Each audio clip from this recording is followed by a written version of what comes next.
Okay, Jeffrey, another episode and A special guest, all right. Our special guest, who is it? Who's our special guest today?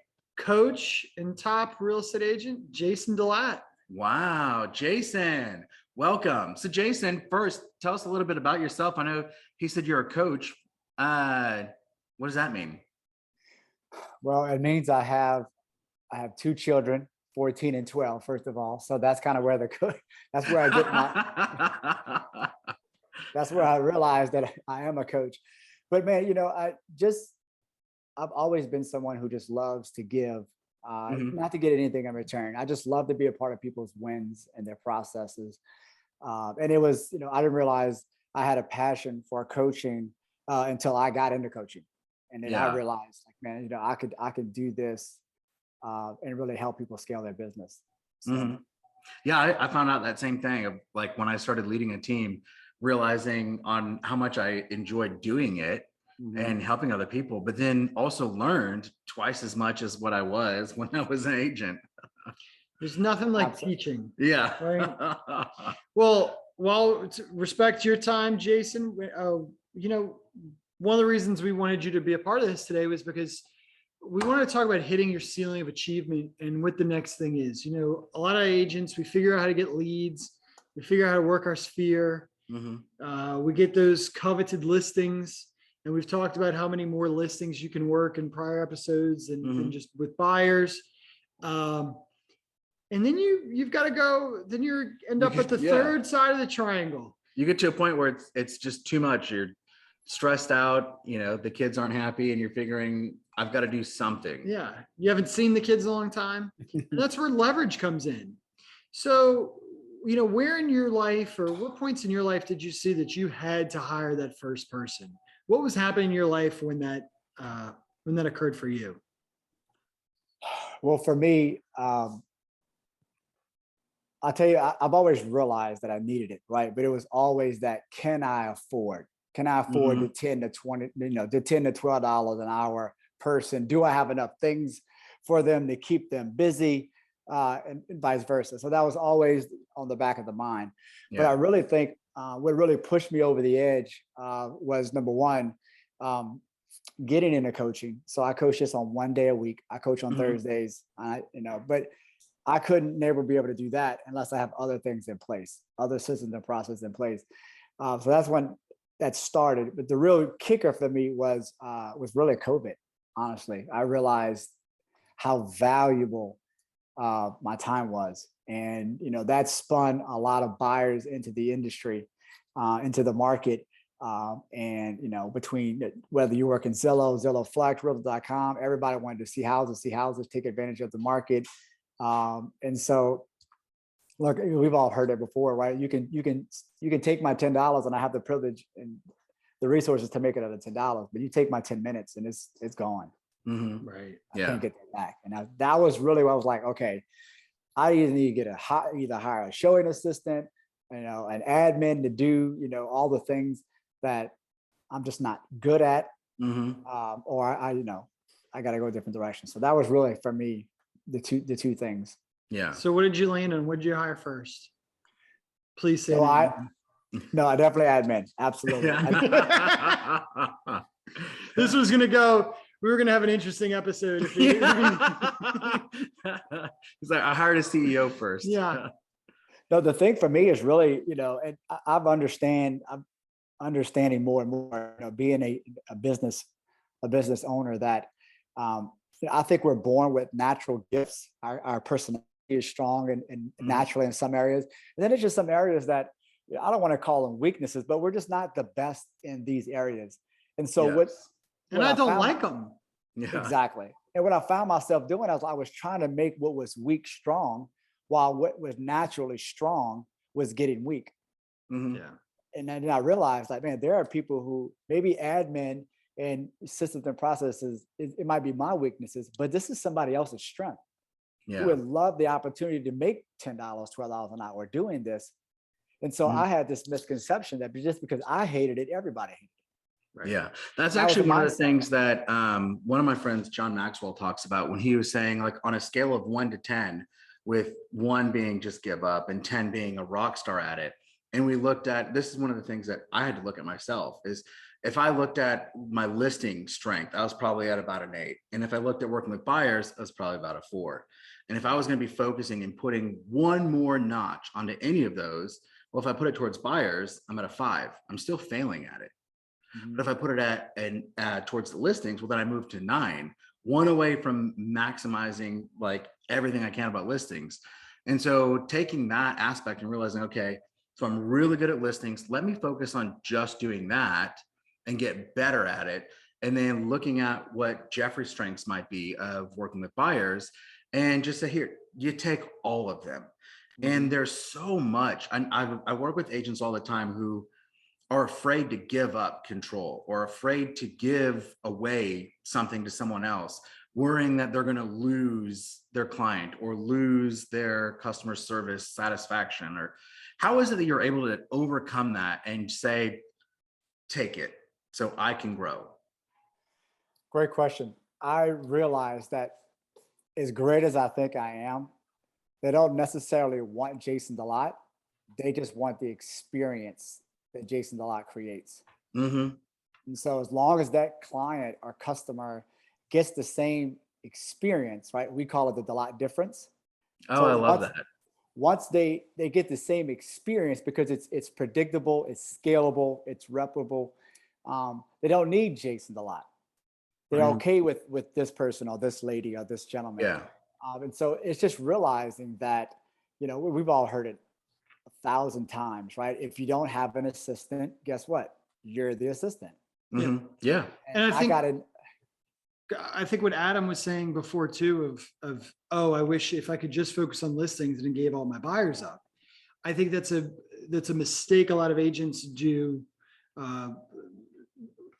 It's a mistake they make a lot. Mm-hmm.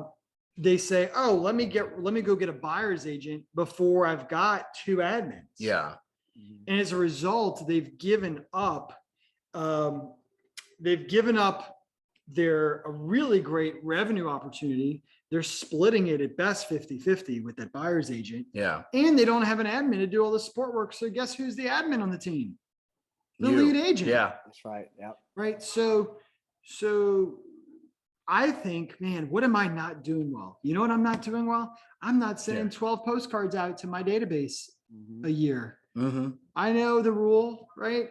We heard it in business planning clinic recently. We keep talking about it.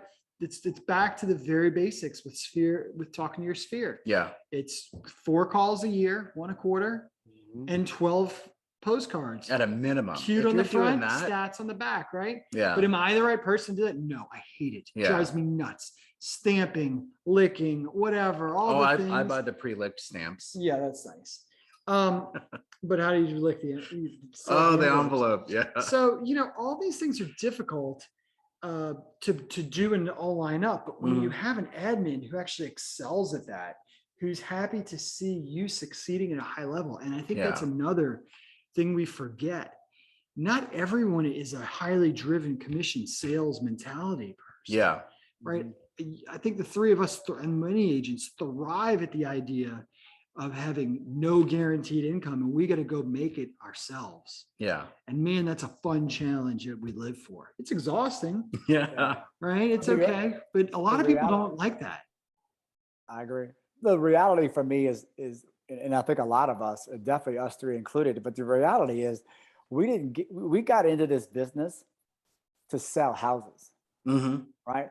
The reason that I realize, and everyone should hire your first admin, is so that you can spend your time doing just that. Yeah. Selling houses. Yeah. I want to touch people. I want to contribute. I want to contribute and help them. There's nothing more that fills my tank than a conversation where I help someone kind of get their whole financial picture and their family's financial picture figured out for the next decade. Jason, one of the great things you said is you were worried about paying $12 an hour for an assistant. And one of the activities that I do with agents when we're talking about potentially hiring an assistant, because a lot of times I'll meet with agents up front and they'll be like, no, I just want it to be me. And then all of a sudden they start to grow and they're like, okay, well, maybe I'll have an assistant. And then they grow and like, okay, well, maybe I'll also do this. So talking to agents and letting them know, okay, well, if we look at what's your average commission and we look at how many hours you spend on that, and then we break it down, that's your dollar per hour. Now, if we take off, what do you say? If it's the average transactions, probably what, 50 hours? According to NAR. Yeah. And hiring an assistant takes off how many hours? 20. Okay. So we take off 20 hours. Well, then now look at your dollar per hour. And then you can go, it's a no-brainer to hire an assistant, because now not only am I increasing my dollars per hour, but I can increase the number of transactions, which then starts to amplify what you're capable of in such a short period of time. Well, if your average commission is $8,000 Mhm. and you pay the assistant, let's just for round numbers, say $20 an hour, Mhm. and they work 20 hours on a transaction, that's $400 that comes out of that transaction cost, right? That's worth it. It's a no-brainer, like you said Yeah. before. Mhm. On And the other thing I $8,000 look deal. at is, and we'll probably get this later on our next podcast, is looking at what we have a 30, 60, 90. So we have a 30-day review, a 60-day review, and a 90-day review. And I tell them, I've saved up enough money to pay you for 90 days. A lot of agents will look at it and go, oh man, I've got to pay this person 30 grand or 40 grand a year. No, I've got to pay them for the next 90 days. Because for me, if it doesn't make dollars, it doesn't make sense. I stole that from Lil Wayne. So really looking at it, my assistant needs to help me 4 times my investment in them. And we'll know within the first 90 days if that's happened. And then we can continually grow from there. So I really only need a few $1,000s to get started. You So- know, there's so many ways you can be creative with that, right? You can start off at a smaller per hour basis. And then, you know, once that admin starts to know you and know your business, and, you know, and then you can turn around and compensate them when you have a closing. And you can turn Mhm. around and give them 2% of everything you close, right? Mhm. So you're only paying them once you get paid. And so Yeah. you're not having a Well, we front need to make load. it legal. We could pay them bonuses based on the profitability of the Exactly. organization. Unless they're licensed. Right. Their license, which a Yeah. licensed admin is actually a really worthwhile thing. I mean, I think in any 30, 60, 90, Yeah. you should pay the $99 to pro educate, pay for them to get their license. Yeah. If they can't pass that, that's a great sign that they shouldn't be with you. Well, or they need to just stick to paperwork. Well, anyway, so let's wrap up on this one thought here. You've lived without an admin before. All of us have.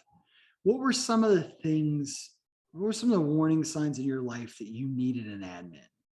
What was happening in your personal life that made you realize something's got to give here? I got to make a change at work. I think the biggest thing for me was the amount of times I would follow up with a lead only to find out that they've already bought a house. Oh. Yep. And what do you do with that? You know what I mean? It's like, well, that's 100% my fault. I got to own that. And so Mhm. So your follow-up was late it was late, inconsistent. it because wasn't you were tracked. doing other things. Mhm. Well, yeah. I mean, we've all seen the movie, and this is a great analogy. I hope you guys get it. We've all seen the movie of The Wizard of Oz, right? So when Toto, you know, grabs the curtain and moves the curtain back, you see the wizard pulling levers and pushing buttons and making the smoke and the fire happen. That's what we look like behind closed doors, right? Mhm. We're Yeah. just trying to hit all buttons at one time, you know, and that's not. You're not a small business owner at that point. Yeah. Right?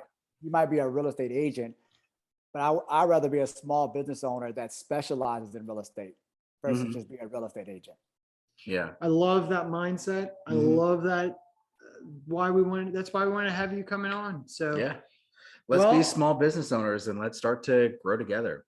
the business owner mentality is tough to beat. Yeah. And when you can have that, when you can have an organization of people that share those values with you Mhm. and want to support you in those goals of being a business owner, Mhm. I think that's when the win-win is. So All right. thanks. Thank you, Jason. We'll We leave it appreciate here. it. Hey man, I really appreciate the opportunity.